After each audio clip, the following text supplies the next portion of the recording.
We alive. Hey guys, welcome to another episode. Every Saturday, remember, 9 a.m. Pacific time, 12 p.m. Eastern. We got two amazing guests. We got Jose Torres. He's going to be a movie star Hey, guys. next year with Killer X, which we're going to talk about.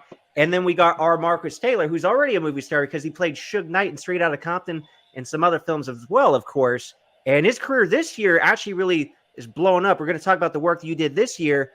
Oh, and of course, let's not forget Brian, the co-host. Brian. But guys, so we all, not so much Brian, but the rest of us all shared a very unique experience this year where we got to work with like some of our martial arts heroes in film. And Brian, we got to get you in a movie next year, working with some of these legends too. Joey the slime ball, man. I got my character and everything. That's his character. At least get you on Warrior Island, man. And you already talked to James Jefferson about that. But Jose, let's talk about Killer X. So, in the whole acting thing, because as far as I know, this is your first film, right? Yes. Yep. This is my first feature film, and as a lead as well. Wow. The only on-screen stuff that I got to do, two other projects, but not films. Or actually, one film was 1 out of 100 with Willie the Bam Johnson. Very small role in that I had, and then that was it. So this was the first one, man. The first one out the box. Weren't you supposed to be on Warrior Island though? Because you were there on set. I was. So I think in the initial stages, I was going to be a little more involved. And I think with the timing, because we had planned, so I'm also a school owner for, your viewers that don't know. And we had a big trip that we planned for 3 years to go to Seoul, Korea. So I had like 35 students that were going to Seoul, Korea. And it was literally the same time as the film. So, I had to kind of go back and forth with James, which I think kind of limited a lot of stuff. So I literally came to set the one day. I did my one scene. Which I think, I think in the initial, script and stuff, I definitely had more, but unfortunately just the dates didn't work out as well.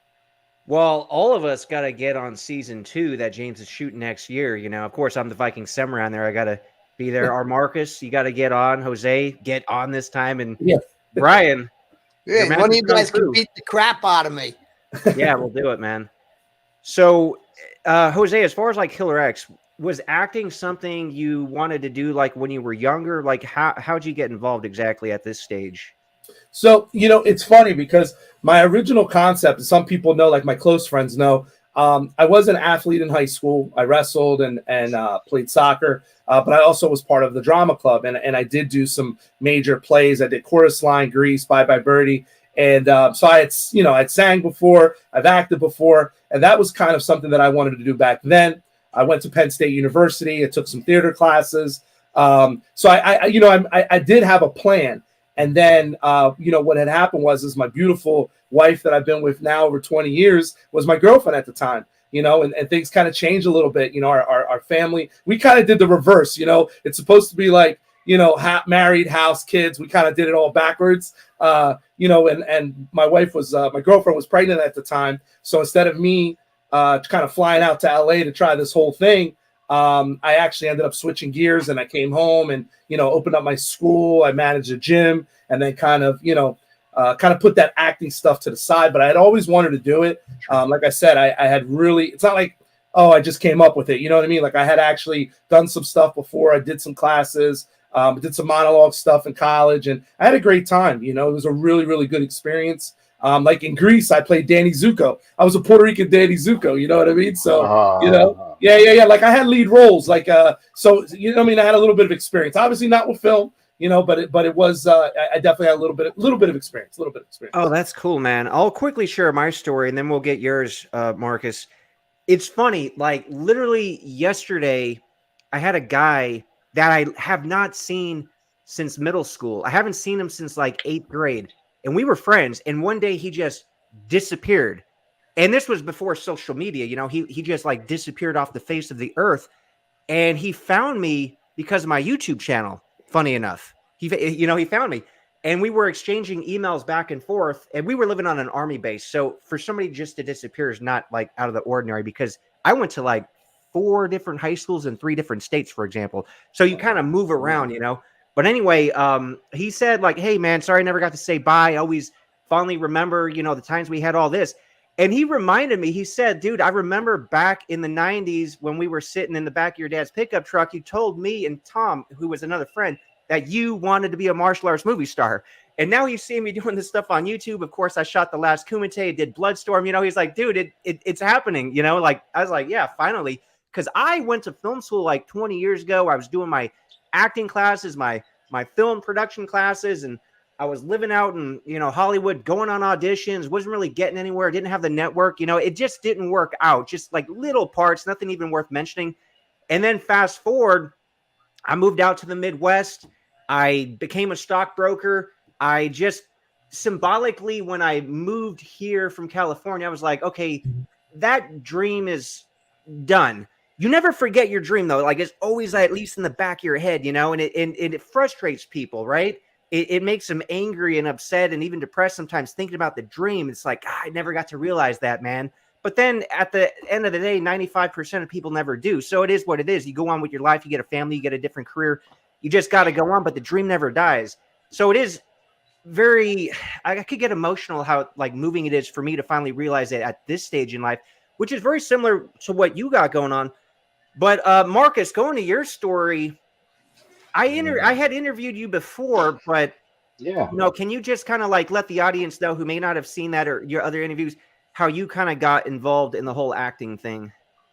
Well, basically, I didn't do any classes or anything. I love to pretend since I was like a kid, and just growing up, I loved martial arts. I started martial arts when I was 5, and I grew up watching ninja movies like all of us did. Jean Claude Van Damme. I mean, anything martial arts with action, I watched, and then I got older, started, I turned professional. I was a professional kickboxer for a while, bouncer, bodyguard, all that stuff. Then, but my whole life, I always wanted to be an action star or actor, Mm-hmm. and I just decided, like I started. Well, I did some extra work for 2 years. Like I was on HBO Oz and Law and Order and some other stuff. That was like in the late '90s. Then I think 2010. I said I'm going to really concentrate on acting, and the quickest way for me to do that was to become a stuntman. I felt that was the quickest way for me to get in there because of my athletic background and stuff. So for first couple years, just doing stunts, then turned to stunt acting. Then I just went on faith and went to LA and auditioned for this movie called Straight Outta Compton, and that changed Small little everything. movie, right? Just some Yeah. small little Yeah, movie. small little movie. They let me talk a little bit, and then everything changed. Everything changed after that. Everything changed Oh, I for the imagine, man. better. Huge. Yeah, so and I've been working ever since as an actor. Nice, Uh, nice. so And yeah, we'll it's talk fun. about Black Creek and some other stuff soon. Hey, Brian, put Oh that other yeah. question back up real quick, though. Whoops. No, the Yeah, one about the sorry. one that inspired us all, the movie. Yep. You put that one up. There he goes. Okay, I figured actually, that's since right. we're all martial artists, like, why don't you answer this one first, Brian? Like, I'm sure there was probably a movie that one specific one that really inspired you to take martial arts. Yeah, the classic. In Germany, I was like, I don't know, 7 or 8 years old. My cousin took me to Enter the Dragon, and that was it, man. I didn't even know what they were saying. It was all in German, but I watched that guy move, and I just said, "What is going on?" I mean, it was different from the. I didn't know, Yeah, the old, kung fu movies. The guys would just go pop. I mean, he was moving like. I don't know, like real a life. snake, Yeah, man. Yeah, yeah, I'll never forget that. And I didn't care what the monologue was. That did not matter. His look, how he acted, I knew exactly what he was saying, and you just could feel it. That yeah. martial arts, it's a universal language, right? Yep. What about you, Jose? Was there a specific movie that really got you involved in the martial arts world? Yeah, I think it was the time, same thing like him with Bruce Lee. But it's funny, I remember, and some of you guys might have had a Channel 48 was like the Kung Fu Cinema Theater on Sundays, and there was one specific. You'll laugh. It has a couple different names, but the Five Element Ninjas or Super Ninjas, Oh and yeah. oh my God, with the gold ninjas and the water ninjas. Oh Man, when yeah. I saw that as a kid, Fire. I was like, Yeah, oh that my was God, crazy. like that. That was like One of that the best. movie. Yeah, that was that mystical movie for me. Bruce That's like obviously one of the best. inspired me, but yeah, that Chinese Super Ninjas is like, something that always stuck out in my head. Wow. What about That's you, the Marcus? 5 letter. Yeah. For me, Revenge of the Ninja, Shokasugi, Keith Vitali. Those are the two main reasons why I started martial arts. Because when I saw that, I was like, only a ninja can destroy a ninja. I'm going to be a ninja. I said, I'm going to be a ninja. And I am. I am a ninja. I'm serious. Well, I'm okay, telling so you how now. do you define that? The Because secret is out. the secret's out. Like, how and why are you a ninja? I studied it. As Oh, soon you as I actually study saw, ninjutsu. I'm serious. I studied ninjutsu. I would read Stephen K. Hayes' books, Okay. and I was a kid. I'm literally reading.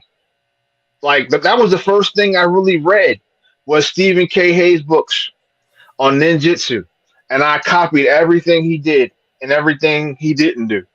Okay. And then I also started karate, Shotokan, Wazitaru, Taekwondo, and a lot of other shit you ain't never even heard of. And it was awesome, bro. Always gonna be a learner. I'm a martial arts geek for life, bro. For sure. Yeah, Yeah, 100%, man. That's awesome. For me, I don't think it would be any surprise if I say blood sport. It was of really, course. though, it was blood sport and best of the best. Like Oh, Philip Oh yeah. Green and his brother, Oh Simon, yeah, the are Blues Brothers. phenomenal in that movie. I mean, if you watch They it are the now, best of the holds up. best. So it'll hold up for eternity. But it Yeah. was really that and Bloodsport, a combination of the two movies. I was just, I don't even know how I ended up seeing these. I don't know if like I borrowed a friend's Seriously tape or though, whatever, but it just, no, I'm gonna tell you, like seriously though, Jean Claude Van Damme rose the bar. It 100%. was like it was just Bruce. I mean, we had the ninja craze was great, but hate him or love him, Jean Claude Van Damme rose the bar when he came. He was the first guy that was ripped to shreds and jacked, doing split kicks. He was doing front flips. Yeah. That wasn't a stunt double. That was him doing that. So I was like, okay, this guy, his legs were huge, huge legs moving that fast, and his technique was perfect. Yeah. It was that was the tech. His technique was perfect. So We he had never changed the game. Control, man, how he holds it up there. He It's just like, keeps how it the up hell did he there, do bro. that, man? Like, it's amazing. And the thing that I really like about Van Damme, Bloodsport in particular, the film's called Bloodsport. So you just think, even if you don't see it, okay, this is really Yeah, visceral, violent, bloody, of course. But Van Damme in that film wasn't some mean guy. Like he was like a nice guy that you really like yeah, connected with. And he wanted to do it for honor. He's not out there, oh, I want to be the best in the world because yeah. I'm so badass. It's like, no, he wanted to honor, Nah, his teacher for training him. And yeah, the movement in the film is so beautiful. So it brought the beauty of the martial arts, not just the violence, because we've seen the violence, but just bringing the Mhm. beauty of the actual art. That's what really stuck out to me. Yeah. That's why I love the martial arts movies. We watch now. Think about it.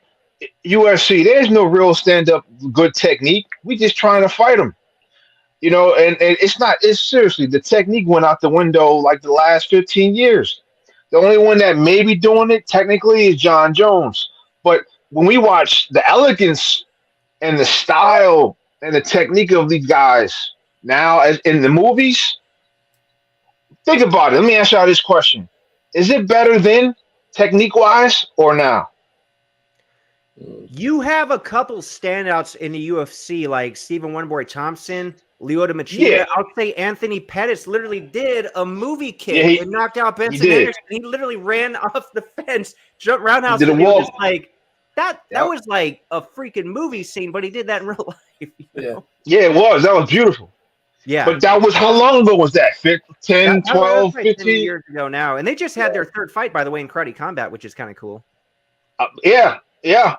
But it's like technique wise. I like I said, where are the Wonder Boy Thompsons in the world? I mean, his technique is flawless. Oh, You sure. know, You it's know? funny you say that because I do a lot with Terrible Tim Witherspoon, and he's legend for his defense. Oh yeah. And he talks Oh about yeah.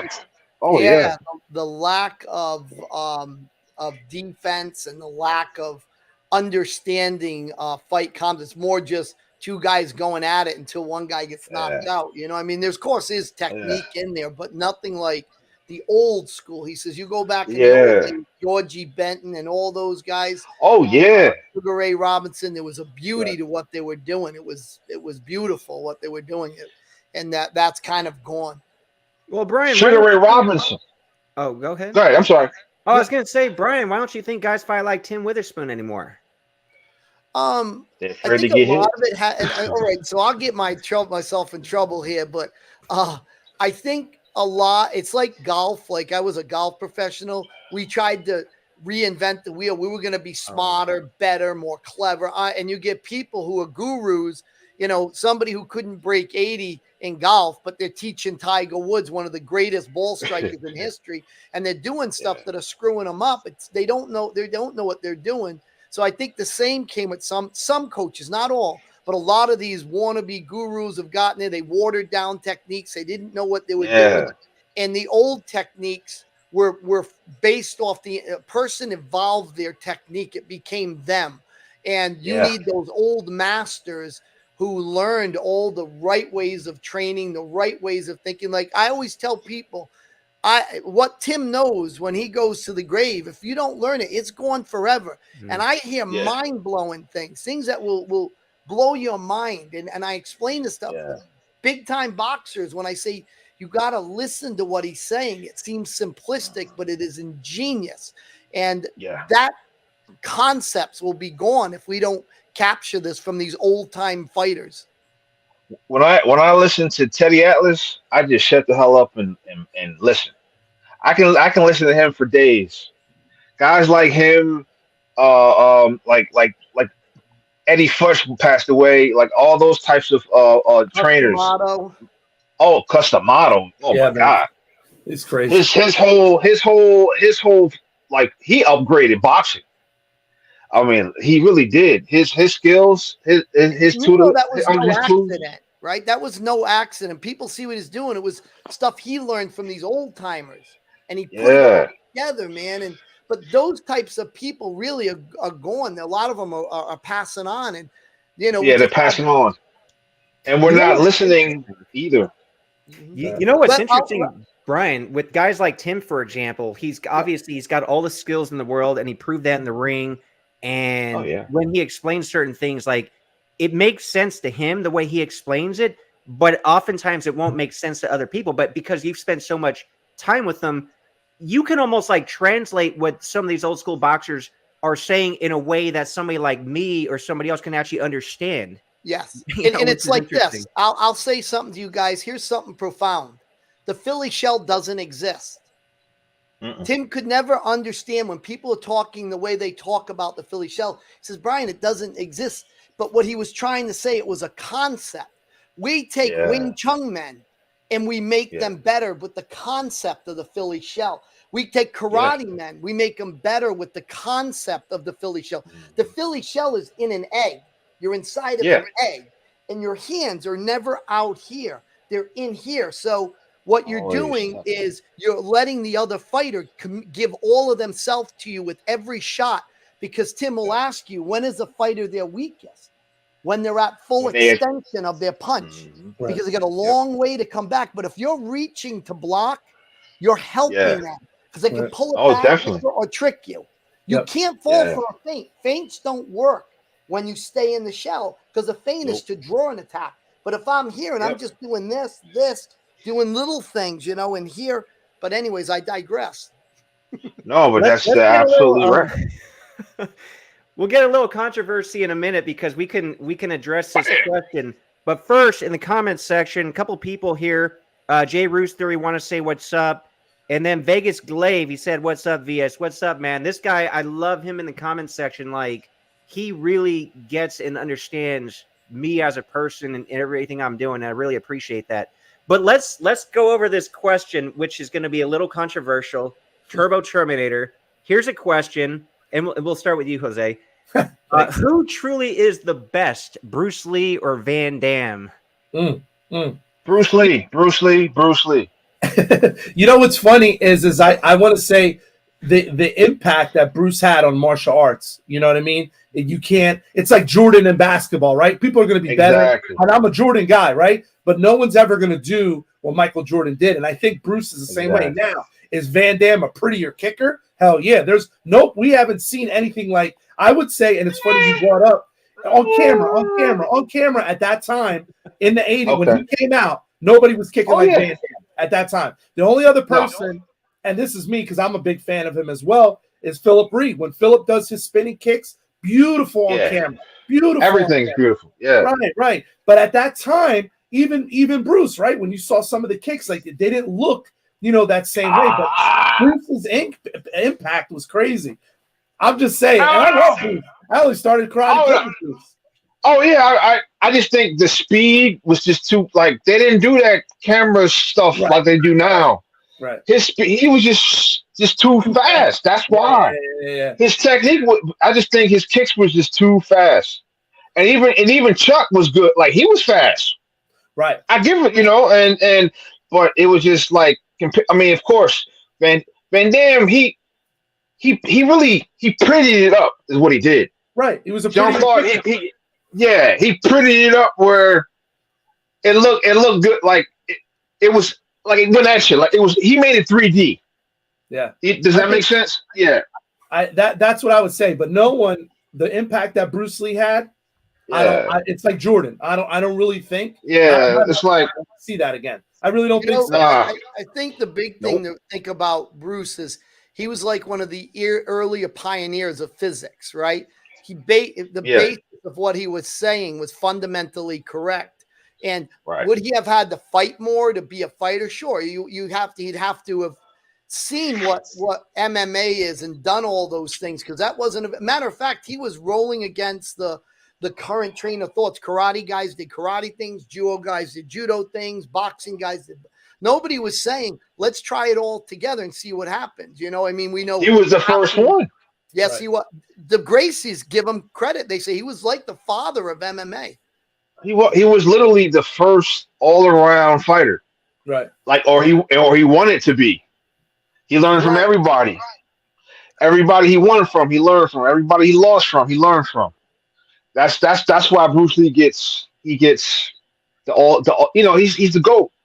Do you ever see the hidden moves of Bruce Lee? It's there's YouTube videos of it, and whenever you see him move, there's something you don't catch.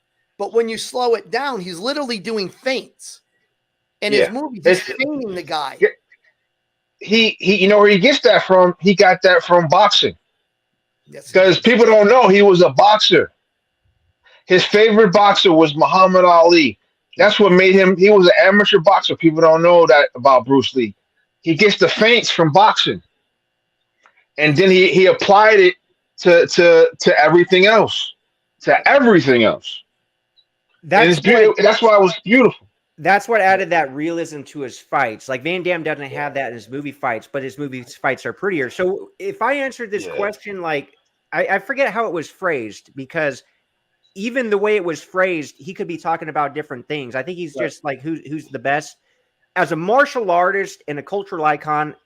Bruce Lee, because 100 years from now, people will still know Bruce Lee. Like everybody will know Bruce Lee. There will be a handful of people that know Van Damme, but not everybody will know Van Damme. Like if you went anywhere in the world and you said, hey, do you know who Bruce Lee is? Unless they've been living under a rock, they would say, yeah, of course. Whereas if you ask Van Damme, you might get 50-50. Right. You might get 50-50. So like, who's the best? A pure martial artist and a cultural icon, Bruce Lee. A movie star, I would actually say Van Damme, and that's because he elevated. That's because he elevated what Bruce Lee did. Bloodsport is as big as Enter the Dragon. What does Bruce Lee have outside of Enter the Dragon? He's got a handful of films, but he doesn't have the filmography Van Damme does. And because everything builds off of it, he's very Bruce-like in his noises, his physique. Obviously, he's bigger, he's ripped. Yeah. But I would say Van Damme as the bigger actual movie star, because he was basically A-list with Time Cop and all that other stuff. Had Bruce Lee lived longer, he would have elevated, much higher. But that's one of the. You don't know that either. It could have been. It could have went downward. Right. No, I don't think so. Not with his mindset and how if it was taken off, he would have took off in the 80s. I think one thing we got to take into consideration about Bruce too is he had injuries. His back was. It'd been interested to see if he could have, how long he would have lasted. But I do believe he would have been an MMA coach. He would have became an MMA coach. And nowadays, right now, you would see him at the UFC. And he'd be at UFC. It would be legit in the UFC. And because, he would have thrown out some maybe different arts and said, well, we shouldn't focus so much on trapping. It would have evolved and it would have became I think he would have been profound in it, but everybody's favorite, right? Some people like the way that Jean-Claude Van Damme moves. You and I happen to think Bruce Lee's more elegant, and there's just I just go by the realism of everything. Because think about it, who before Bruce Lee ever thought about martial arts? Who? Mm-hmm. And people don't know about James Cagney was a judo black belt. He was doing judo in a lot of his old movies. People don't know that. There were a lot of martial artists like karate guys before Bruce Lee even came, to the scene. People don't know that. I forgot the guy's name, but he was doing it was terrible karate, but he was trying it, but I just don't remember that. But a little bit on the side of Captain Kirk. That's but I think listeners, guys, though, the impact that he was a wrestler. Bruce is like Jewish. I think it's the same comparison. Bruce Lee, right? Like no one's going to have the impact that Bruce did. That's a closed chapter. I really don't think anybody's going to have that type of impact that Bruce. I don't think so. Because it's like let's go for let me just change it. Let's talk about boxing. Everybody gonna say that Pretty Boy Floyd is the best of all time. No, he's not. Sugar Ray Robinson is the greatest of all time in boxing. That man had 175 wins and one loss. He won 70 fights straight. Then he lost one fight. Then he won all 8, the rest of his fights. 175 wins, one loss. 85 knockouts, and he killed a guy in the ring. Wow, geez. That's insane. Isn't it amazing? I don't see that I don't see Pretty Boy Floyd killing no dude. I think people will make the argument he's the best defensive fighter. That argument you can't say that either. You can't say that. You can't because you got Sweet Pea. You can't say that. You got Whitaker. You got Sweet Pea Whitaker. You got right, Brian? You got Witherspoon. He's the best. Witherspoon, yes. Matter of fact, you could arguably say he had the best. Here's something to think about. There was an interview that Joe Frazier did, and it was in the late 60s, early 70s. I don't remember. And they asked him, could he beat Jack Johnson? And he laughed. He said, you know what? Let me tell you something about those fighters. Maybe we're a little more developed in the art. He said, but they were more men than we were. He says, you understand? They didn't have cars. They walked.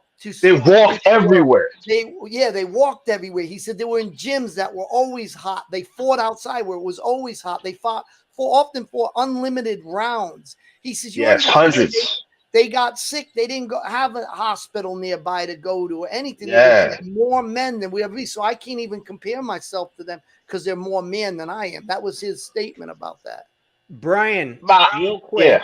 Go back to Tomahawk's other comment you had on before this one, where he said, I think Bruce Lee portrayed himself in film, and Jean-Claude Van Damme portrayed Frank Dukes, which is true.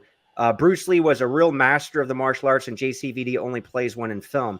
What are your guys' thoughts on that? Do you guys think Jean-Claude Van Damme is not a martial arts master? He's just really great on film? Well, I mean, by now he got to be great because he's been doing it. I mean, think about it. It's like he was a black belt before he got on, right? So, and that was what 1986 is where we saw him talk. You know, like that's where he appeared on the scene, and he was and no retreat, no surrender, and he was a badass. Don't people were scared of that dude when he came out in that white suit, and he jumped out and kicked and broke the dude's leg, and he was scared. I mean, he made and he fought pretend fought Sugarfoot Cunningham in that movie. Yeah, and I mean, he was a little. There was nervous. Yeah. Folk was nervous, you know, because like, who is this dude? He came out like he looked scary. We didn't think he was Belgian. We thought he was Russian for real. Sure. We didn't. So yeah, I give him and even Chuck Zito, and Chuck Zito knocked him out. And even Chuck Zito told me, because I talked to him about it. I was like, he kicks hard. He kicks hard, and I believe that. You don't have that. Martial arts training makes you strong. Right. When you do it like that, no matter who you are, it makes you strong. You do it like the way he did it, and I believe he had it. I mean, he did. I give him his respect as far as martial arts go. I do. 100%. I do. You got to. Everybody should, man. The way I think Tomahawk, if I had to guess, the way he's framing this would be: look, Van Damme came on the scene in 1986, and he was spectacular. How much did he evolve from that, or was he simply trying to maintain what he had as best he could? See, I think a guy like Bruce Lee would continue to evolve the rest of his life. I also believe a guy like Steven Seagal, who I consider a true martial arts master, especially with attention IQ and everything else, continued to evolve. Whereas you could make the argument, as great as Van Damme, Michael Jai White, Scott Adkins are, especially on film, are they martial arts masters? I mean, maybe, right. You know, but I don't think on the level of I think so. Steven Seagal, I don't think they're at that level of mastery. Well, because they're still learning, and it's like I said, it's. I think the eras are different. You know, I mean, Bruce Lee came from China on a boat, dude. like, I mean, he's the ultimate American story. He's the ultimate American story. He came from nothing. I mean, he was an actor. He was a young actor and stuff like that. But he did it all on his own, on his back. Literally, that's why his back was all jacked up. Because he put it all on the line. He did it all 100. He went 150%. He never went half-ass. You know, and you got. I mean, then you got John Claude. He did the same thing. He comes from money, but he chose to do it on his own. You gotta. It's like hate him or love him. You gotta respect people. And we gotta give Muhammad PC credit. You know, I don't know how much time you spent talking to him. Me and Jose, you know, worked with him, and we're gonna share some of those stories. But he goes into so much detail of how they came here together. And you know, Van Damme barely spoke English. Muhammad actually spoke better English, but was really the rock and supported him so much. So yes, we got to give Van Damme credit, but like behind, you know, every good man is either a woman or I guess a guy like Muhammad Kisi. Right. I think Muhammad is a better actor. Really? Personally. And I think he's a better actor. I just think, can I be real with y'all? It's a color thing. Let's be real. I'm gonna be real with y'all. Come on now. Brown really wasn't popping. You know what I'm saying? And you know, at the time, it's a lot of it was. I mean, it was the Rocky craze with Dolph Lundgren being a Russian, same, you know, and then you got another muscular man that can kick and can fly in the air. Here's the thing, Marcus. Like, people can easily make the color argument, especially in that era, and there's some truth to that, obviously. But at the end of the day, despite the color, Van Damme, whether he's white or whatever, he's just a very handsome, marketable guy. Oh no, yeah. Audience. So even if he was like mixed or like darker complected, those features are just in the physique. It's just beautiful. That's what made pleasing to the eye. That's But why Bruce Tone Lee Poe could was be so considered a colored pivotal. person. You know, Bruce Lee could be considered a colored person. He blew up. He was. He Yeah, was. that's what I'm Same, I saying. mean, So it same didn't thing. hold him Yeah. back because he also had a very good look Yeah. on screen in Well, general. Oh, and yeah. remember this about Bruce Lee too, is he was coming from a culture where people didn't look at them as really fighters, even though there was karate Exactly. in the white community, black community. They were Yep. fighters, like literally heavyweight fighters, and he's coming Yeah. here, and the next thing you know, he's getting legit fighters like Joe Lewis, Yeah. Karate Joe Mhm. Lewis, or Chuck Yeah. Norris, and other guys to step back and stop and say, "Whoa." Whoa. Yep. Something's going on with this guy, and that takes a lot of power. He must have been such a powerful character, impressive movement in real life. I mean, to me, Yeah. that's the most profound. And he wasn't a big guy. He was not intimidating with his He shirt could on. bench 300. He could bench 300 pounds, and he was only like when he did that, he was 143 when he did Yeah, that, that's pretty and that damn was good. as big as he's ever been at Wow. 140. Yeah, That Bruce. double your body weight on the bench or more in that case. That's and he had all kinds of very impressive physical feats, of course. Yeah. Hey, we can talk about this stuff all day, man. Let's get back to Killer X here, and we're going to talk about Muhammad Kisi's acting, since you said you think he's a better actor than Van Damme. But like, Jose, how'd you get involved in Killer X exactly? So I had it's actually a pretty cool story, but I had always wanted to get involved with film, and it was kind of in the back of my mind. And I do owe a lot of credit to William Christopher Ford, who I know you guys know and Marcus knows. I'm going to tell you right now, William is an amazing man. I shared, my aspirations, my dreams with him. He kind of really helped me because he kind of put me on the map. He put me as one of the masters for his YouTube show, 52 Masters. And that kind of, helped me a little bit, just get more eyes on me. And I had talked to him about, me trying to getting involved with film. And I did the thing with Willie the Bam. I talked to Robert Parham, and we were talking about some different things. And William really put me in contact with the director, Jim Towns. And he said, "Hey, Jose, I want you to meet this guy." So I flew out to LA. I'd actually see Marcus there at the Dragons Fest. That's right. Like 2 years ago.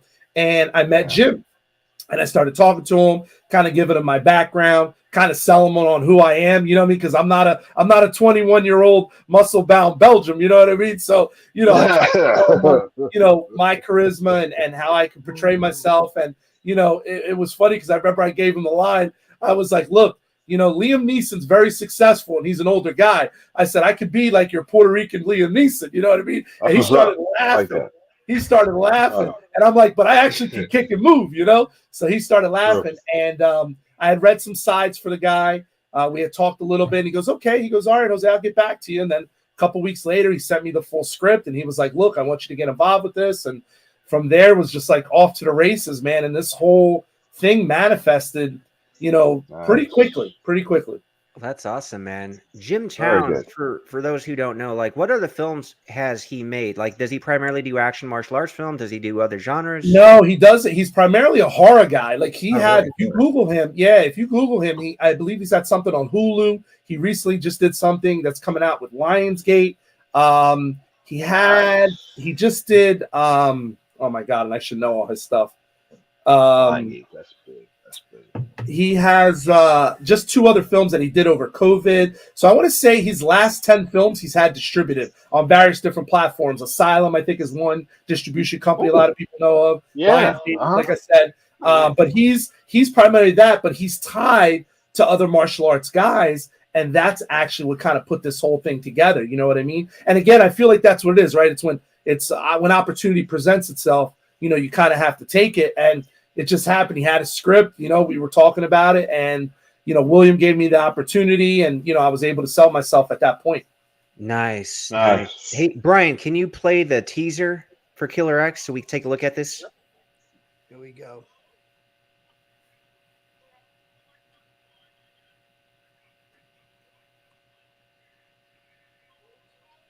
Let me, we want to share the audio too, right? Oh, yeah, of course. All right. Watch the whole thing here. All right, here we go. Whoops, wrong place. Oh, there we go. Things that you couldn't tell me. I just thought they were in the past. It's been a minute. It's been a lot of minutes.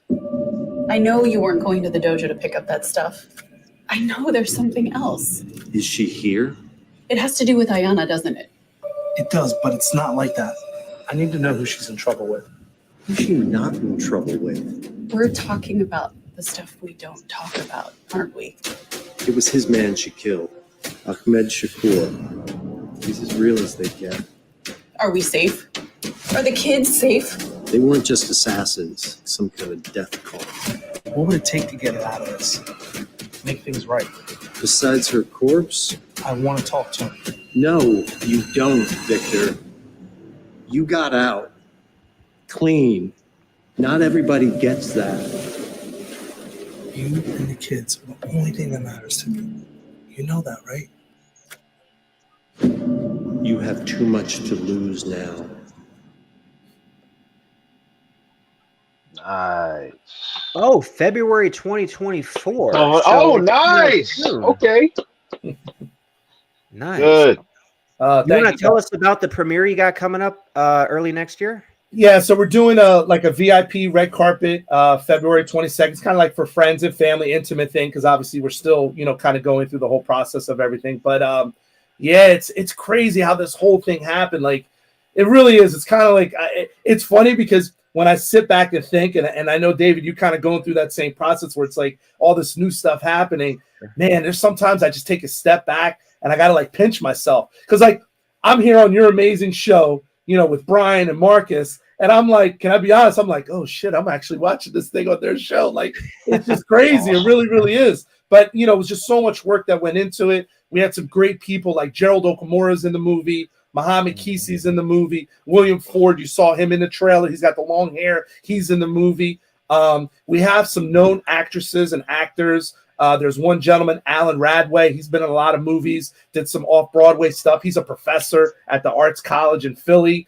We had the one scene together. There's Elena Churanova. She's the lead female with me. Amazing. I got to tell you, my first experience with with a female lead, Elena is like, I cannot say enough about her. She is the most amazing person. Her stunt work speaks for itself. If you go on some of the movies she's done, Girl's Been on Fire, handstands on moving trucks, jumping out of helicopters. Nice. Like, she's badass. So I think this is going to be really good for her. The woman that plays my wife, Jessie Groover, she's based out of Philadelphia. She had she was the brunette Spanish lady. She was amazing. And then I actually got to get, some other people within my community in the movie as well. And they sold it. I was able to get my sons in the movie. So my one son actually plays my real son. I think he's going to steal the show. I think my 12-year-old's going to steal the show. He's the little guy in the film. I think he's going to steal the show. He's going to steal it over Muhammad Kisi? He may. Muhammad likes him. Muhammad already adopted him, so I don't know. But it's funny. I got to tell you, and I share this with you guys. In that movie. Say it again? How many people from Philly are in that movie? Oh, yeah, man. Right. That's Philly. I'm right next to it. I want to say 11, maybe 11 different actors or people. Yeah. Wow. Really? No, I'm in Jersey. I'm right over the bridge, right over the Betsy Ross. Oh, shoot. All right. We live right near each other. We'll have to hook up. Absolutely. Yeah, Absolutely. yeah, definitely, man. So we have Jersey. Because I'm going to be in Philly in January anyway. So we'll all have to nice. hook up, obviously. But Muhammad, I share this. Dave, I share this with you. So, and I'm going to share a story, and I've been waiting to share this story, and Muhammad will vouch for this for me. So I had Muhammad come out, and I'm a fanboy of Van Damme, Tong Po. Like, I remember when I was a kid, I was like, yo, that dude's badass. Like, he was like, whoa, right? Kicking the pole, right? He was a bad dude, right? So he was scary. Getting in contact with him, I had him on my show, Martial Arts Experience, and we hit it off. We started talking. I told him about this project, and it was funny because we really connected on a car ride because I had him a guest at my tournament, at my karate tournament expo that I host Memorial Day weekend. So 2 years ago, he came. He was our special guest, and we just started talking about this movie thing. And I shared with him, I said, this is crazy that you're even here with me. I said, because, and my parents are no longer alive, but I remember I was watching Kickboxer, and I was so excited when I saw that movie. And my mom was, an amazing Puerto Rican mom, loved her son, and she would do whatever I wanted her to do. And I would make her sit and watch these damn movies with me because I didn't have a brother. My mom did too. You know what I mean? I remember I literally started like jumping up when Van Damme won and this and that. And I told my mom, and it's crazy. I told my mom, I said, Mom, one day I'm gonna meet these guys. I'm gonna do a movie with them. And she said, you know what, Papi? She goes, I believe in you. You're gonna meet these guys. I know it. I know you're gonna meet them. And I swear I was in the car with Muhammad and I was driving. It's true story. And I got emotional. And I looked over to him and Muhammad's like, yo, you good? With his accent. You know how he told? He's like, Jose, you okay? You know what I mean? So I was just like, yeah. And I told him the story and he goes, oh my God. And we always kind of go back to that story because he just came for his reshoots and he shot a scene fighting my son, right? He's fighting my son. And then he and I have this big fight scene.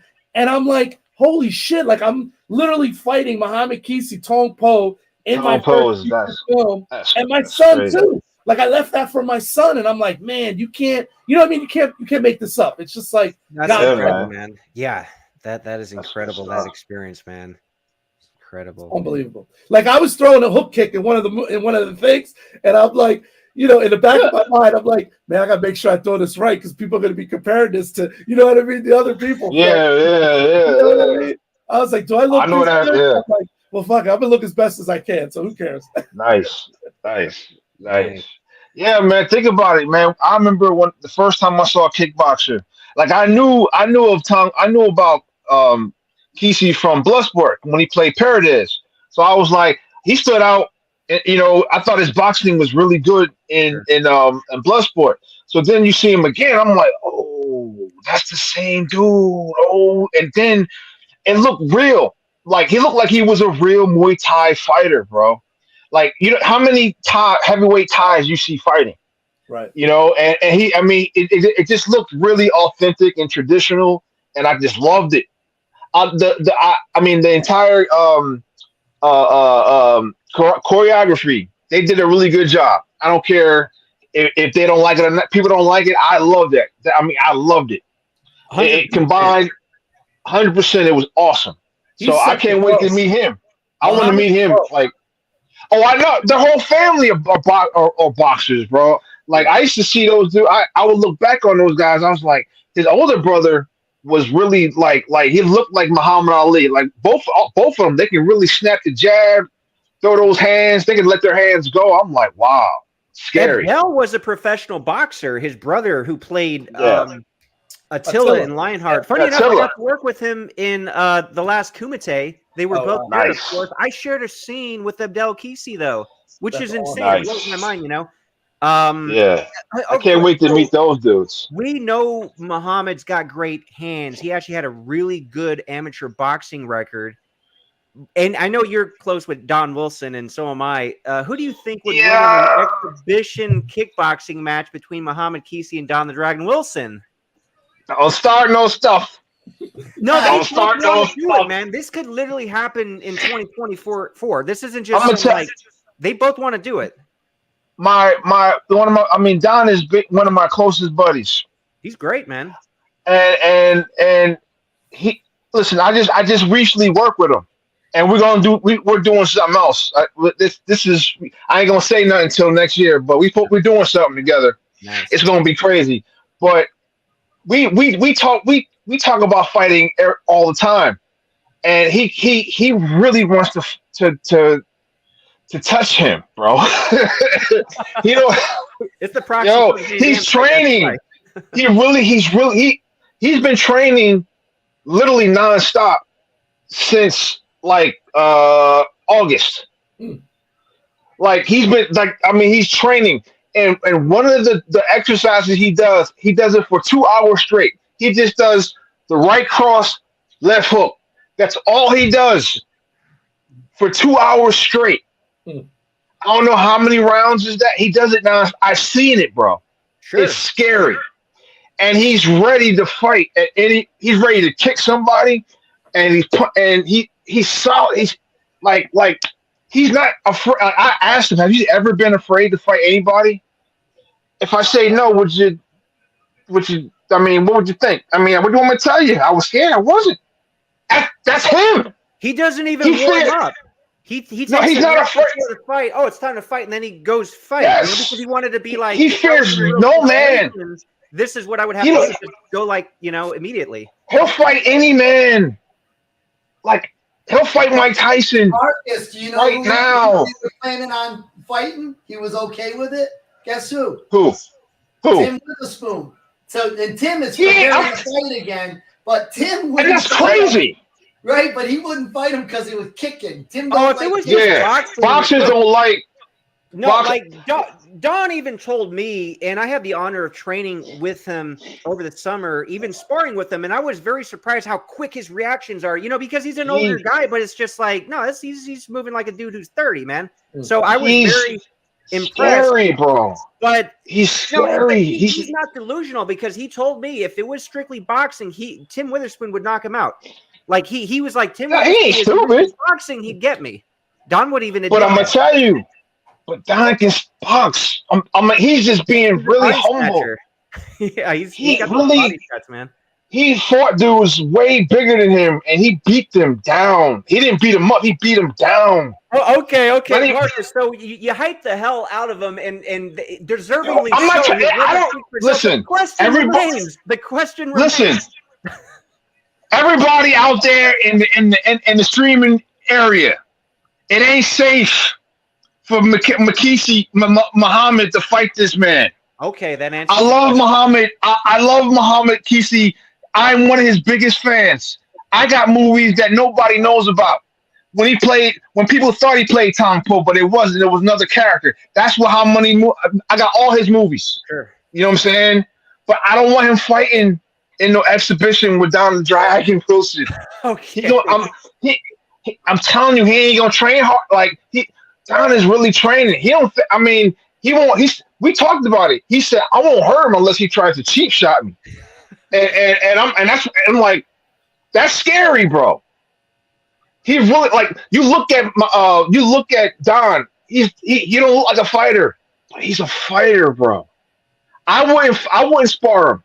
It just he just might do something by accident. I'm serious. That's scary. He don't want to fight that man. I say don't do it. Please don't do it. Jose, It's not a joke. It's not a joke. I'm telling you, don't do that. He's gonna embarrass Kesey Unless he gets money. Unless he gets paid a lot of money. And even then, it's not worth it. It's not worth the pain. It's not worth the pain. Jose, you because you recently worked with Kesey and you had a fight scene with them. You moved with them. Like how's his movement? How's his endurance and everything else right now? Listen, a 60 plus. I got to be honest with you. I thought he moved well. Like I'm gonna keep it real. I moved with him. His hands are big. He's got like two hands. You know what I mean? He's strong. Oh but, yeah. You know what I mean? But I will say this. Now this is my promoter side, right? If they can get the money that, like, obviously that it's totally different than a Roy Jones Jr. and a Mike Tyson, right? Because those guys fought, and those two guys were killers in their prime. Sure. Killers. Yes. Right? Those guys walked away with a huge payday and was laughing to the bank. If there's a way that Muhammad and Don could get, even a quarter of some of that type of money, you know what I mean? That might be worth it for both. You know what I mean? For the exhibition. One kick from Don, he gonna be like quitting. I'm telling you.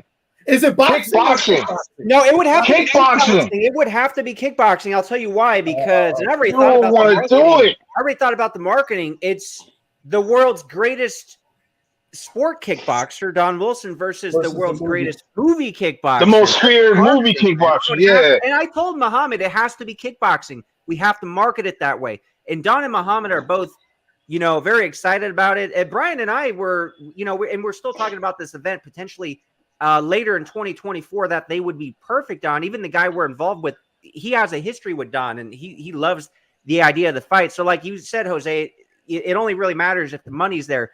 Speaking of which, celebrity boxing matches, Marcus, would you partake in one? And we'd market you as like, anytime. Anytime. Knight. Bro. Fighting, It's funny, like my manager says no, but I'm like, this is what I like. That's what I like. I like the box. I like the kickbox. That's what I did. Why would your manager be against it? Because that's going to boost your stock popularity profile, regardless of. I know he don't, because he knows how good I am. Good. A lot of people don't know. Wouldn't that boost your stock even more? If I win, shit. Okay. Oh, depending on who you fight, dude. Like depending on who you fight. Like let's. What would be the dream Depending fight? on who I fight. Yeah. What would be the dream fight? Like what would be the dream fight? Anybody that wants to fight me. Well, we need a big name. Any big name guy that wants to fight me. Okay. Well, If they want to fight me, because I come know on, man. and I a knew where really this is great going. martial arts movie star, not the best of friends, unfortunately, but he's got a big name and he's very skilled. Would you actually do like a celebrity boxing match against Michael Jai White, for example? Well, the bigger question is, would he want to do one with me? That's the bigger question. That's the with most anybody in important general, question. you know, because I don't know if I'm sure if the money was there, he would do it. Like, why wouldn't he? Though he said he doesn't really want to put it on the world stage and, you know, that kind of stuff. Unfortunately, he's a gym fighter is what he will say. He's an actor. I'm an actor. Like, I'm not a fighter no more. It's cool to be an actor, bro. Like, it's smarter to be an actor. Come on. For sure. Like, come on. Let's be real. Pretending to fight and getting paid for it is a lot better than training every day, 6 days a week, 2 to 3 times a day, getting nothing at the end of it, and then you got to pay everybody else. By the time you're done, you ain't got nothing when you start with. See, right now, Which though, is better? Marcus, right now it's worth it because celebrity boxing's a thing where these guys, people know they are not training like Mike Tyson did in his prime, but they're training enough to put on a good show, and because they have the name, it's a popularity contest at the end of the day. Somebody could literally be the most skilled boxer in the world. In fact, there's some Eastern European dude who beat Floyd Mayweather, I think, in the Olympics as amateurs. He literally went nowhere with his career. They never marketed him. He didn't have the right management. He didn't lose that fight, though. So, He didn't lose. The thing is, it's popularity contest. So it doesn't matter if you're a skilled fighter. It matters how big your name is. So, for example, Michael Jai White. Well, exactly. That's going to draw. I mean, but think about it. Would he want to fight a guy like me? Like, really? No. Because would you be interested in fighting a boxing legend? I'll fight anybody for money. For an exhibition. Depends on who it is. If you're talking about who I think, I'm not. Listen, I couldn't hit any one of them. Anyone, because we run the Circle of Legends, which is You know why? I'm old school. Like, I would not. I can't spar Don the Dragon Wilson because I let him. I just couldn't hit him because because of him. I'm here. Or Witherspoon, because of him, I started fighting. You wouldn't do an exhibition against Tim Witherspoon? I couldn't. I would. It's like fighting a father figure. So I couldn't do it. Respect. You wouldn't want to. I love him. Yeah. Too much. Yeah, I'll fight a Michael Jai White, but I wouldn't fight a. Hang on real quick. I mean, in a way because he kind of like opened things up for martial art movie stars. Like, did he really? Who? What other black man you see on there? Well, maybe he. What other person did he put on? What other person did he put on? Tell me. But he inspired people. You got to admit, maybe growing up, inspired you to want to. He inspired me. There you go. He inspired me. He inspired me, but then I got to meet him. Okay. So that's the difference then. You and Don really cool, really close. You met Michael Jai White, not so much. Okay. It's put like this. I'm not his enemy. He's not my enemy. I was none, but I'm not going to put him under the bus. But why fight me? It wouldn't be smart for him. It just wouldn't. Hypothetically. Now, if he wants to, that's different. Well, what was that? If he wants to, that's different. Oh, okay. Well, hypothetically, let's say everybody has their price. There's enough interest and money involved, and he does agree to fight you. Would you rather do boxing or kickboxing? Man. But think about it. People want to see kick. I'll do. Listen, I'll fight a Marcus of Queensberry any day of the century. But people want to see me kick him, and people want to want him to kick me. I'm serious. People think he can fight me, so it'd be better with the kicks. Well, it'd be fun for me. That on the same card, Kesey and Don Wilson, You know, you and Michael Jai White. I want to get on that card too. And I got a couple listen. ideas. I'm an actor. I'm an actor. I would rather do a actathon against him or something. He'll do a monologue. I'll do a monologue. I'll monologue him to death. You know what I'm saying? Like listen. When's the last time you've seen him act? Like as an actor, he's played the same guy with the same look. That's what. What is that? Yeah, I'm busting balls. I'm just busting balls. Am I? I don't know. I'm just playing. I don't know. I'm just kidding. Let's go to Black. A lot of people don't know I can fight, though. A lot of people don't know. People don't know my background. But that's why it would be interesting for a celebrity boxing match in general, I think. But let's go to Black Creek because you got to work with all these legends: Cynthia Rothrock, Don Wilson. So too many to name. You know, Benny Urquidez was there. How God, it was on that film, man. Man, it was working with Don again was like a dream come true. Working with Cynthia is something I'll never forget as long as I live. Like that's unforgettable. Definitely, working with her on that set is something I will never forget, and I'm grateful. And you wait till this movie comes out, you're gonna see a different experience. I mean, it's gonna be awesome. It's gonna be not action packed, and you're gonna see a different side of me as well. My acting. People usually always see me as the bad guy, and I might be the bad guy in this one too. You just got to watch. You got to find out. Okay. Do you know when it's coming out? Like, have they told you? Oh no, that stuff I find out eventually, you know, or my publicist will tell me, you know, I keep going. I got other stuff coming up, so once I'm done, I move on. That's just me. Okay. But I'll let you know as soon as I find out. Oh yeah, definitely, man. And there's going to be a sequel, I heard too. So I heard you're going to be in a sequel. Cynthia told me she'd put me and Matthias Hughes in the sequel, so I hope there's a sequel. Because I did work with her in the last Kumite, but I didn't. Actually, I kind of, in a way, I don't want to say anything. I guess I did share a scene with her, but I'd love to do more work with her. You know, so hopefully man, it's successful and they do a sequel. She is tough, bro. She hits hard. She kicks harder. Possibly in the movie, it sounds like. She's tough. She's tough. She's very tough. Trust me. Guarantee you. She's tough. She hits hard. Wow. Yeah, she's still got it. You know, she does. Everybody on the last. She's in great shape. Yeah. Yeah, she's very strong. She's a tough lady. Tough person, definitely.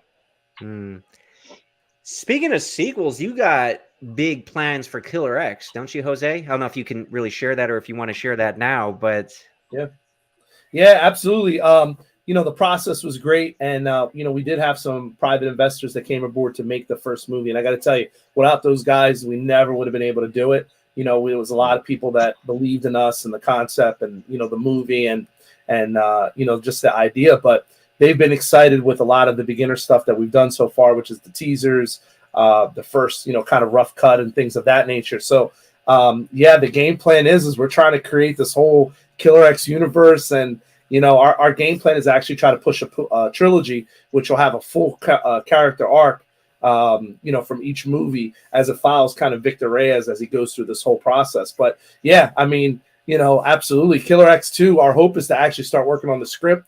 Right after, you know, the red carpet on February. We've already have kind of like a treatment ready to go. But as far as like the full script, we're kind of working on those ideas. And yeah, absolutely. You guys know, you know, it's for your viewers as well. You know, we did talk to some guys already that we wanted to get involved, which is, you know, David, Viking Samurai. We're going to have him aboard, and Marcus, you know, Marcus, we had already talked to come aboard, and Silvio Simac. We have him aboard as well. So we're trying to raise the level, you know what I mean, as we go further and further. Yo, and I will say, that dude's a beast. He's a monster, bro. Silvio's a monster. I fought him twice in movies now. Me and Yeah. Silvio, we fought He's a twice. monster. But David, I'll share this with you. I feel in my heart Killer X is going to be something special. Again, it's not a Marvel budget or anything like that, but just all the love and everything that people put into it. The people that got, let's say, their characters are no longer around at the end of the first movie, 100% of them have already messaged me like, hey, how can I get part of the sequel? Is there any way you can bring me back? And you'd be surprised the people that I've asked this. So I feel like, we have a good story. I think, again, the crew that we had from the director to the sound guy. I mean, we just have a really good group.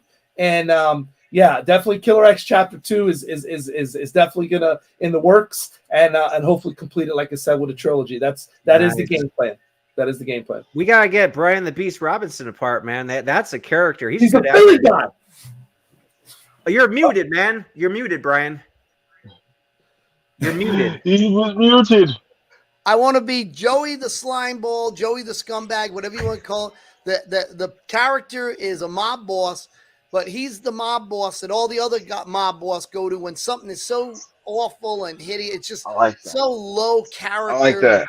And what I'm gonna put you in something I'm gonna put you in something next year. I'm gonna put you in something. It's not. I'm trust me. Brother. Next year, I'm gonna make sure I'm gonna put you in something. 2024, you're gonna be Joey Badass for real. For real, you're gonna be Joey. There you go, Brian. You gotta beat me up. I'm like the guy. We got you. We got you. You come. I know what you want. I know what you want. On film, man. He's such a character. I know what you want. We gonna make it happen. You heard it here. Our Marcus Teller has spoken. It's gonna happen. Have Don Wilson beat him up in the movie. Yeah. Like I said, it's gonna happen. I'm the worst character, and I'm the guy who robbed the St. Jude's Fund. Like when it's got to be robbed, all the other mob. Oh shoot! Oh, I love it. I love it. Oh man. Oh, mama me. Hey, call Joey the slime bag. He'll do anything. Nice. Nice. I like that. We're gonna make it happen. I'm gonna make it happen. We're gonna make it happen. Absolutely. Yeah, we're gonna have fun. We're gonna have fun. This 2024 is gonna be a killer year. Killer year. Yes, sir. All right, they're gonna kill Joey the slime ball. Joey the scumbag. Yeah. Joey the scumbag. Oh, call Joey the scumbag. He'll do anything. That guy. Call the scumbag. He'll do anything. Okay. You know what I'm saying? Give him a call. That guy ain't right. You know what I'm saying? Oh, see, he got it. He got it. Bag. We should kill him in every movie. Like kill him in Killer X2. Marcus, kill him in your next movie, and I could kill him in the next one that I'm doing. That would just be like, this guy keeps coming back. In every movie. Yeah, he does. And when it's something really scummy and awful, Joey the slime ball pops up as the character, the guy running the whole. You'd be like, oh, figures. Missing some fingers from the last movie he thought he got killed in. Oh, nice. Man. I like it. This is good. So, David, just to go back, David, February 22nd, and I think I sent you the links as well. February 22nd is the private red carpet thing we're doing. It's in Burlington, New Jersey, at the Regal. And we're excited because the whole cast is coming in. Muhammad's coming in. Elena, basically the whole cast is coming in. Gerald will not be coming in, unfortunately, but everybody else from the cast will be coming in. So it'll be a cool opportunity for everybody to see everybody, get some pictures. We have some really cool things set up, and then a little after party afterwards. So kind of give it back to everybody that helped support the film. Yeah, sure. Well, how much are the tickets? Like the public wants to go, for example. So they're doing it through Eventbrite, and I think it's like $25 plus the processing fee. So it's $25 tickets. Oh, so they could basically watch the movie and meet all you guys and take photos and all that kind of stuff for $25. That'd be cool. Yep. Nice. They absolutely can. We have a whole process. We're going to run a red carpet. We have a group that's going to be coming out, kind of doing interviews, and then we have photographers and everything else. It'll be a really cool event if they're able to make it. So, Brian, if you're close in Philly, maybe we can have you. We'll start pitching you already. Yeah, man, get me out there. I'll come all dressed up, man. I grew up in Rhode Island. I'll put the whole Italian mob look on. Perfect. Come in character. Cool. Yeah. But definitely February 22nd, and then hopefully by then, after that point, we'll kind of know the direction of what's going on with everything, and very, very excited. So, but again, I really think people are going to be surprised. I think they're going to be very surprised in the acting. I think they're going to be surprised in the martial arts, and there was a lot of hard work that was put into it. But yeah, there's going to be definitely some characters that are going to steal the show. People are going to be like, they're going to think that they've, seasoned actors on different shows, but there was some real special stuff that happened. Wow, that's Nice. awesome, man. That's Where great. does Marcus live, by the way? Where are you at, Marcus? Jersey, Oh, come up. New Jersey. We get you. You could come train with Tim sometime if you ever want. Oh yeah, I'll be an honor just to meet that dude, man. Definitely the champ, Definitely. My You wanna come father on was one of real. our lives? You want to come on one of our Yeah. lives? We do them every Friday. Sure, that'll be great. Yeah, let me see. Definitely, we can get it popping. I love it. That'll be great. We're Thank going you. to link up when I'm out there next month, by the way, because all you guys live near each other. Yeah. Hey, Marcus, here's a question from Stephen Williams. He said, "Hi, Marcus, love your work. Just wondering what you think of the real Suge Knight." You hear a lot of stories. I heard good stories, bad stories. I never met him. I never thought about meeting him until recently for some reason. Okay. And I've been asked to do him again. And I don't know. I'm still thinking on it. But the money's there though. So we'll see. You never know. Yeah, I don't know. Why wouldn't you want to reprise that role? Like, is there any? No, I mean, it's like I played it. I did it twice, and I did it once on the Oscars. Okay. It's like, what is it like? What else can I? It depends. Like, well, the way that I was approached, it's going to be I'm going to be appearing in a spinoff, and I can't. Wow. That's all I can say. That's all I can say. Freaking awesome, dude. Yeah, that's all I can say. So, but because that's money, but I have to think about it. Well, I say It's a big opportunity. Yeah, that opportunity. You can't pass something like that up, man. That would be insane. Like, Hey, it- Viking, real quick, when you're in town, we should Marcus and Jose, if you want, we should go down and meet Slim Perkins. Remember, he's forgotten, but one of the greatest trainers ever, man. Oh wow! Incredible forgotten legend. You guys want to meet somebody? I always want to get him recognized again, but he's a legend with the boxing legend. I mean, the guy is a god, but I mean his life. Oh yeah, definitely heard of Slim Perkins. Definitely, Absolutely. I definitely know that man. Yeah, we'll have to Get meet his up with name him, out man. there with the celebrities, and maybe he'll, because he's poor now. He doesn't have anything, man. A guy like that, how is he forgotten? How are people not coming to him like it's a dirty business. Boxing is a dirty business. Yeah, it is. And dirty people in it, and dirty people are in it. That sucks. That's the reality of it. That sucks too. Well, you The can say that about best fighters. world too. I can say that about almost everything. Just Every about, but industry for sure, man. Somebody asked if definitely. it's Slim Robinson was Tim's coach. It's Slim Perkins, and then Slim Robinson was Tim's coach. yeah. Oh, here's a question. Results may vary. Great to see you here, Marcus. I was wondering, would you Thank you. ever consider doing a film with Scott Adkins in the future? Yeah, that's a no-brainer. Like, because people have never seen a big guy move is really fast before. Like seriously, and I'm not trying to toot my horn. I'm just really fast. I'm very fast, and he's never fought a guy my size in a film. That would be awesome. He fought Martin Ford in Undisputed 4. That dude is like ridiculous. Yeah, but he was not fast. Celebrity boxing match, you and Martin Ford. Yeah, I'll fight him. I'll fight him. I'll fight him. I'll fight him because it'd be fun. It'd be fun to fight him. And it's something he wants to do. He definitely wants to do it. What about this? He wants to fight me? Marcus looks No, like he wants to play fight the in ultimate general. I gangster. don't know who he wants to fight, but if it's the right opponent, like I talked to him briefly, like he would take, and he almost got in a couple of fights, before, but they fell through, like with that Iranian Hulk guy, for example. So he's more than willing to do a fight, and his stock's going to blow up once the Mortal Kombat 2 comes out. Yeah, Mortal Kombat. He's in Australia right now because I'll audition for the same part, and he got it.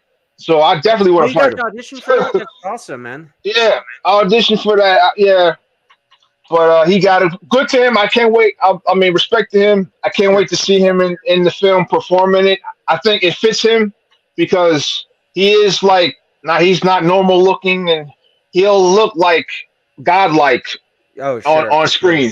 Yeah. That's gonna be. I'm looking forward to that. But yeah, I definitely. If he wants to fight me, I'll fight him. Let's have some fun. Oh shit. Yeah, y'all just Google me. R. Marcus Taylor Muay Thai. That's all y'all gotta. That's all I gotta say. I'm good. Dude, if you literally get connected to that spinoff from Straight Outta Compton and you're playing Suge Knight again, your stock blows up just like his with the Mortal Kombat 2. So they could market the hell out of that fight. Shao Kahn versus Suge Knight. Like who That who would be wants nice. that, dude? That's true. You can do that. You can do that now. You can do that. That's true. You can do that That's now. true. Yeah, you can market the fight like that now. That's insane. But Hey, I'm down. If the money's right, I am ready. If the money's right, I'm still an actor though. yeah, I'm first still an and actor. foremost. Yeah, definitely. Because sometimes I had to stop training because like sometimes I get hit and stuff, and they were like, "All right, you can't get punched in the face," and then I can't really, and stuff like that. Or, Yeah. but yeah, I'll do it. For him, I'll do it because he can't, he can't fight. Mhm. He's strong, but I hope he brings that steroid. He gonna need it if he fight me. But steroids can't stop a chin. Steroids can't stop a chin though. No, it You won't know, help I the don't- chin. Yeah, it won't help a Marcus, chin. what do you think about? Somebody said Marcus looks like he could play the ultimate gangster. I totally agree. Or could play Don King in a role, I reckon. But yeah, dude, you got that scary gangster look, man. He already played the Me? ultimate gangster, Suge Knight, man. I played the ultimate executive, music executive. Gangster. I played the ultimate music executive. But then the last 9 years I played the bad guy. I played a good guy once, I think. Once in the last 8-9 years. Wow. And I get to play a good guy once next year. So Oh, nice. No, Nice. so that'll be good. But yeah. I'll fight. You pay me? Yeah, I'm good. Brian, put up this comment from Lee James from 1:19 p.m. I want to get Marcus's thoughts on this. And Lee, if you could expound on this comment, what you mean exactly. He said, Marcus, you perfected the MJW look dead on, my man. So I know, didn't I? I know I did. Oh, from That's the earlier look. when you were given his look of as far as like he's always the same. Okay. Yeah, that's what you're talking about. yeah. Okay. Okay. That's the thing. God bless him. God bless Michael Jai White. God bless him. He is what he. If it wasn't for me, if it wasn't for him, I wouldn't be here. I'm not going. It's the truth. That's what I was He is trying the to guy. say. So he is like, despite your relationship with him, kind of a father figure because he partly inspired you to want to be. A father is a person that nurtures someone. A father nurtures. Well, a father figure you can have, like, nurtures. an alcoholic, abusive father. So I don't know if he's No, the but- equivalent of that in your acting career. Nah, if anything, like I said, he's the guy that came before me. For what he's inspired me, he's inspired all of us. He's inspired a lot of people. For sure. He is, in my opinion, Michael Jai White is one of the top martial artists the world has ever seen. His technique is next to flawless. I mean, he's just not a fighter. Oh, okay. That's it.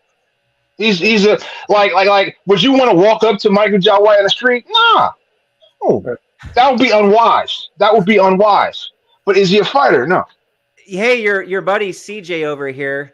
Me and Marcus are doing a film in Be nice. 2024, but I'm sure Yeah, my yeah. content will get overlooked because I'm not bringing drama. You already Whatever, started. dude. He started. Like, your friend doesn't like me. Whatever, man. Anyway, do you want? No, he likes you. guys are doing? He likes you. He Does likes he? you. He likes you. Yeah, he likes you now. He didn't like you before, but he likes you now. Oh, he definitely didn't like me before. He was all over my Instagram. Yeah. He likes you now. Nah, he likes you now. He likes you now. Oh, can you talk about the film you guys are doing at all, though? Well, yeah. It's Robert Parham is directing it, and I don't know if Sifu Ron Hall is involved, and I think he wrote it, and I was approached and I was like, wow. And there's gonna be some Emmy award winners involved possibly in this as well. Wow. I'm talking about guys that were in Bloodsport 2. Wow. Remember Bloodsport 2, Bloodsport 3, and some of those guys came to direct the John Wick films. There's gonna be people involved from that era, and yeah, it's gonna be hot. It's gonna be hot. That's cool, It's man. gonna be hot. We literally just had Ron Hull on a week or two ago live. Yeah. These live shows. Shoot, man, y'all want to be in it? Yeah, you could be in it. Shoot.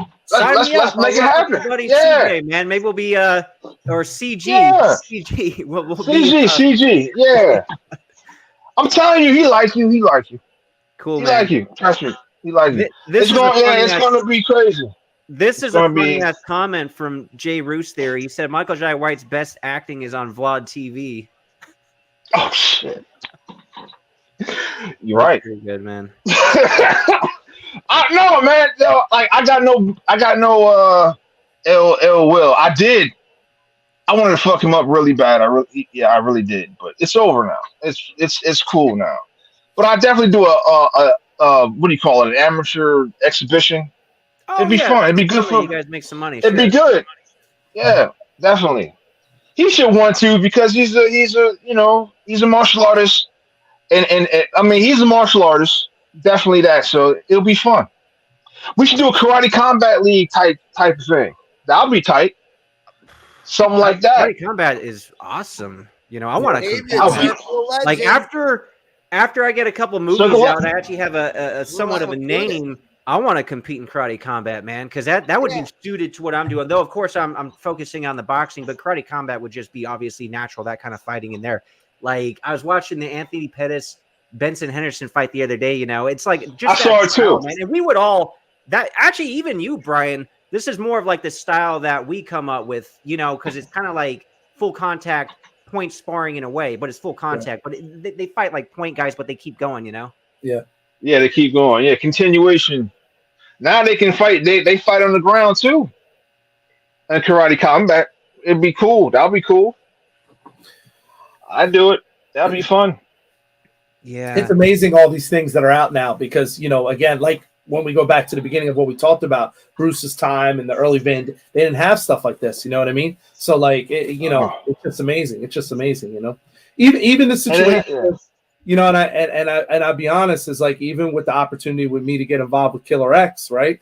It's because of technology now and opportunity. Because if you did films 20, 30 years ago, right, and you had to develop the films, I mean, you needed hundreds of $1,000s just to make a terrible movie. You know what I mean? Where now, Definitely. For, you know what I mean, a fraction of the cost. You know, so it creates more of opportunities. You know what I mean? I think for people. So there's always been I think the modernization and the development of technology and all that has been good for martial arts and movies and things of that nature. I think so. Yeah, I think it's getting better with that for sure. You know, now one of the issues though, because anybody can make a film these days, you know, like with your cell phone, not everybody should. And nobody should, because there are so many independent films and some of them are very low quality. I'm talking from the camera work, the lighting, the acting, everything. You know, people kind of like just associate, if that's an independent film, it kind of lowers the bar of what people think. It really does. In general. Yeah. You know, so that's a shame. That's why if you make one that really sticks out, it doesn't really matter how good it is. It matters how popular it could become and how many people become aware of it.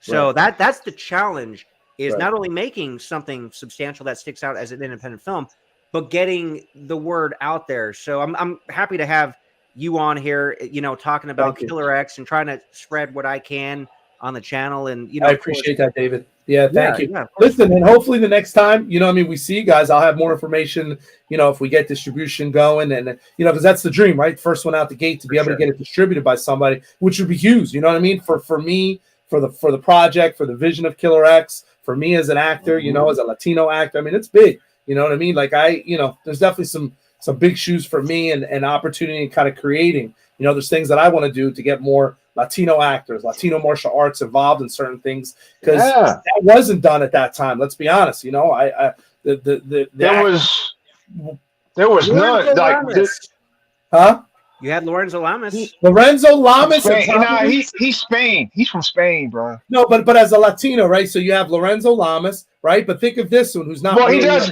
He claims it. His Spanish thing. Listen, And I love Renegade. I wanted to have long hair and ride a motorcycle like Renegade. Yeah, man. Cool, man. And I love his movies. He's one of those guys too. I bought him a Fat Burger years ago, and we're still cool to this day. He's cool as and yo, people have told me he can bang if he wants to. He's not just. And he said he comes in like, I'm an actor. You know what my father is. I want to train. Whoop my ass. And that's what people told me. He's like he's a legit dude. I give him that. Man. And I interviewed him, and you guys should check out that interview section talking about his martial arts history, because I was always impressed with Renegade and his martial art movies back in the day.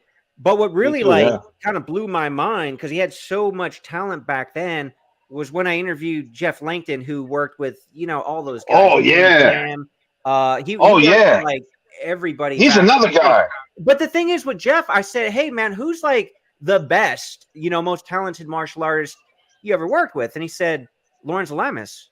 And that's why I had to dig deeper and get a better understanding. And then we delved into he hooked me up with Lorenzo Lamas, by the way. And I got that interview in his story. But I was, it's not like it's not like I never thought Lorenzo wasn't great. I just I wouldn't have put him on like the best, with like Steven Seagal and Philip Bree and all these like Don Wilson said he's legit too. Like he said, Lamas is like the biggest thing he did was Renegade. And I know he's big Falcon Crest and that type of stuff when he was younger, but like I feel Greece, like that major action he just didn't get right. He didn't get the role or get the things.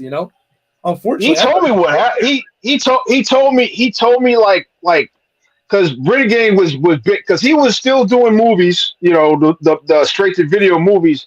And Renegade was on for like 6 seasons, and then he just said, it don't matter who you are. Sometimes he says sometimes you call your agents, they stop answering. Wow, that's what he told me. He said it's just the root of the business.